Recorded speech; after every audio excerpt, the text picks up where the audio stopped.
suppose one of the things that would interest me greatly would be the attitude. So what attitude do you guys have towards young people and young adults with special needs having access to mobile technology and mobile apps and social media? The attitude, because I know in Ireland the attitude is one that is very apprehensive. We see it as being a negative. We see the threats and we see the challenges and we see the vulnerabilities. I'm just wondering, is that a similar attitude in Galicia? Our attitude towards this is that we allow them, we understand that nowadays is just as important for them as for everybody. We don't want to limit them, their access to their devices and social networks, but we would like to have more resources on this and you know, just how to implement these things on their life without being a great risk for them, and how to teach them how to use them. And can I ask, so can we discuss that later on, how you do that? Because that's very interesting for us to understand how you guys do that. Because in a school setting, we obviously have a lot of children who are minors, who are underage, and thus the challenges are more acute. But I'm sure we could learn something from how you guys implement your approach towards social media, mobile technology, and just to open our minds a little bit about how we could do that.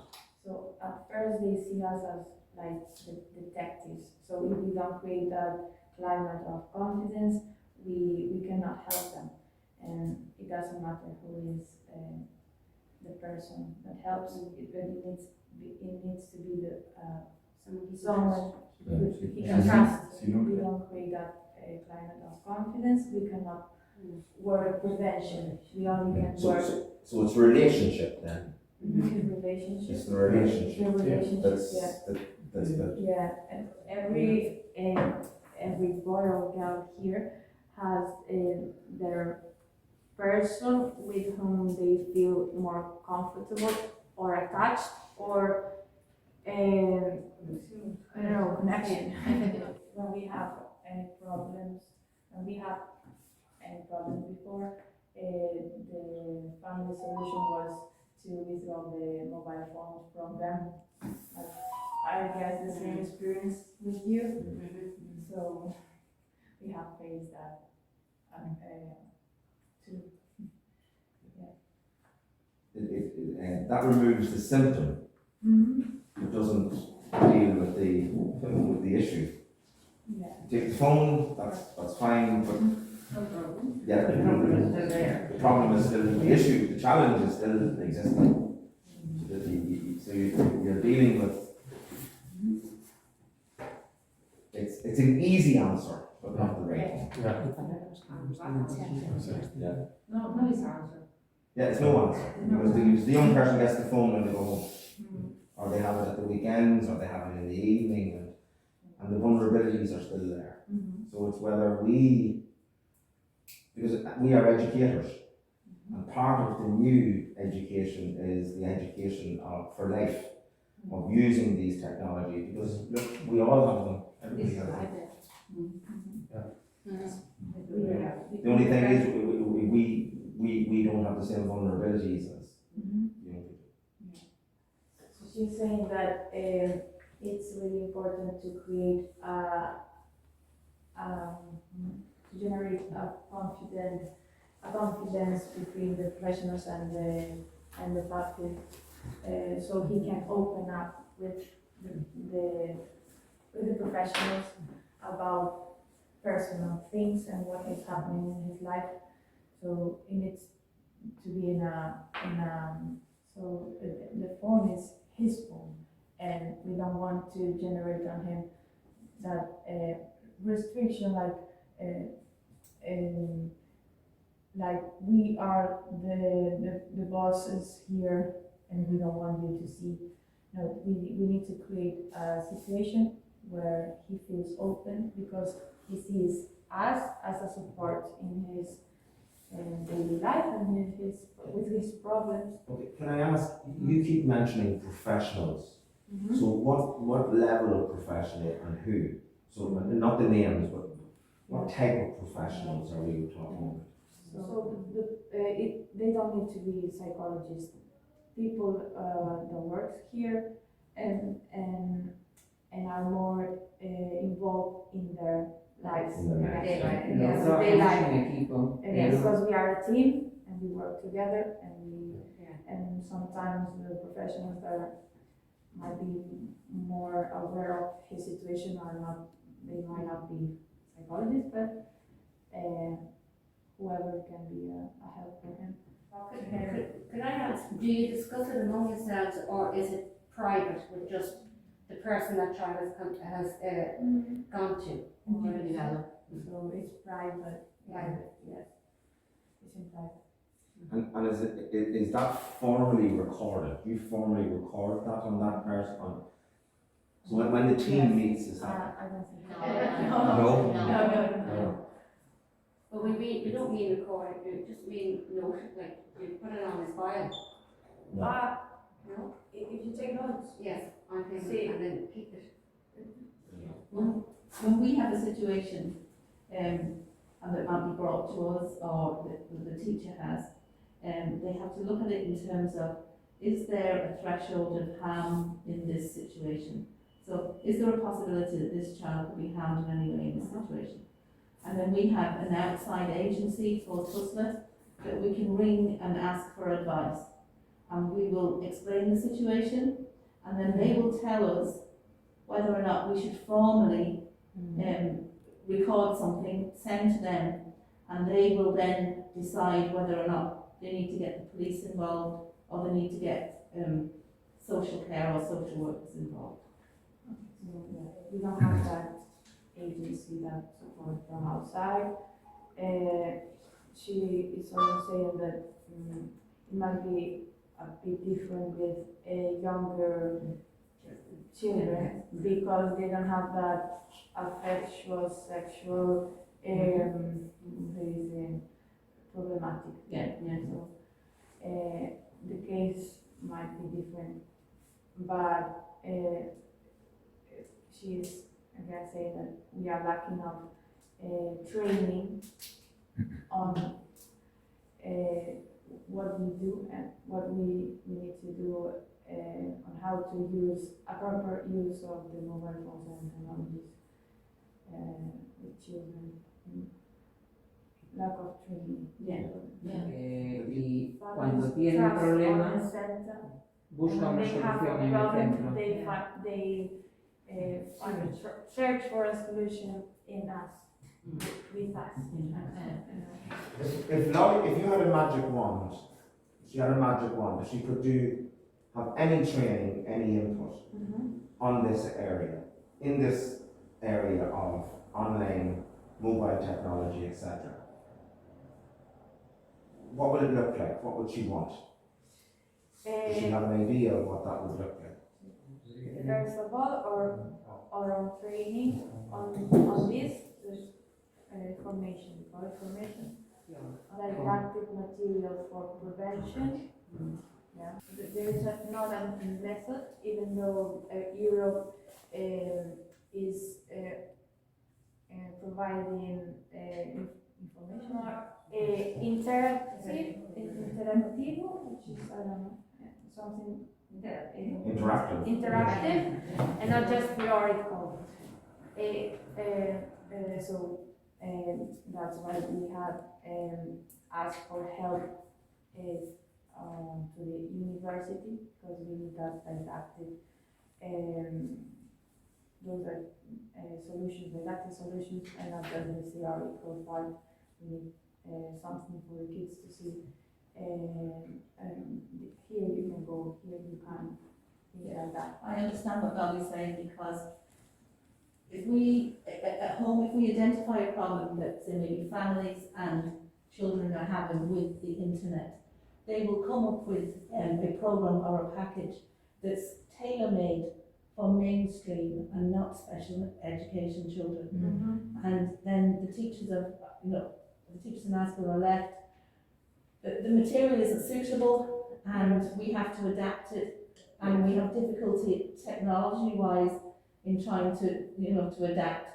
So that there's a real need for places like universities or Department of Education to recognise that this problem is specific to more dangerous for special needs children, and that we need some serious investment in coming up with programmes that will help fix it. So if that's our government or if that's Europe, I think we need to be demanding that they take this problem seriously. We know that young people and adults with learning disabilities are the most vulnerable in society. And we know that we also know that people who are on social media with dark intent, they focus on young people with learning disabilities, young people who have learning challenges, and adults who have learning challenges, because they're the most vulnerable. So we know that happens. That's proven. But what we don't have is what Ellen's saying, is that directed input as to how we help our young people, our children, our young adults, how we get that message across in an age appropriate and language appropriate way. Because we're having a conversation here now, and it's in two different languages, but we can understand it. Many of our young people can't understand the simple basic parts of their own language because it goes beyond them. But yet we hand them these most powerful tools, and we expect them to lead adult lives. And we as educators and trainers, we are left in a very difficult place. Because you can, from your case study, you can see that you guys are invested in this person, you're worried about him, his family is worried about him, right? And it takes so much time to come together, right, to help him. In our case, when we see it happening, the parents and families ask, what can we do? And we say, we do nothing. There is a real gap. There is a massive gap there. Void there, right across Europe. Because when we spoke about this with our Erasmus partners, it was the same challenge. We all said that the biggest challenge to our young people is let's call it the internet, social media, all of these apps, YouTube, everything is just a challenge for them. There's nothing they can't look up. There's nothing they can't look up. Yeah. And there's nobody that can't find them. I think, like, as in schools, we have to be, what's the word? You have to have a definite education program that helps with this. And that resource tool is not available to us. Because if you put up something, on the whiteboard, for them to understand it, it's not age appropriate. Or language. Or language appropriate, for 16-year-olds or 14-year-olds. With the special needs, So we teach literature, we teach mathematics, we teach geography, we teach history, we teach science. And all of those things that really in the life of a young person with a learning disability are important, but they're not as important as keeping them safe. Media is important. Media is important. Learning about media is important. But it's interesting that you guys are the same as us. There is nothing on materials now. Are there any, even without that university input at the moment, are there any safe tools that you guys use with your young people? to allow them to communicate online with each other, but in a more, in a safer environment. Is there any, do you guys have any apps of that type or? So that's why we wanted to share with you that this ambitious project with the university, because so from Europe, they come with a lot of money to improve how to introduce technologies at the school and things like this, but not the real tools or resources.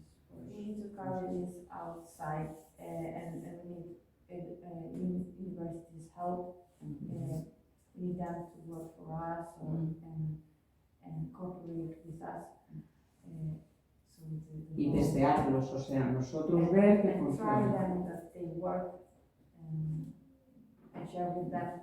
Y compartir con ellos también. Sí, sí, nosotros la idea es poder compartir, Valorar valorar entre la diferentes. aplicabilidad de la herramienta.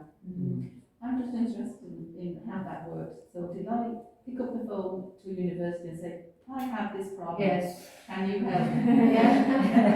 Something like that. Yes. So we have him. Not for very much longer, I guess. No. During 6 years, he was telling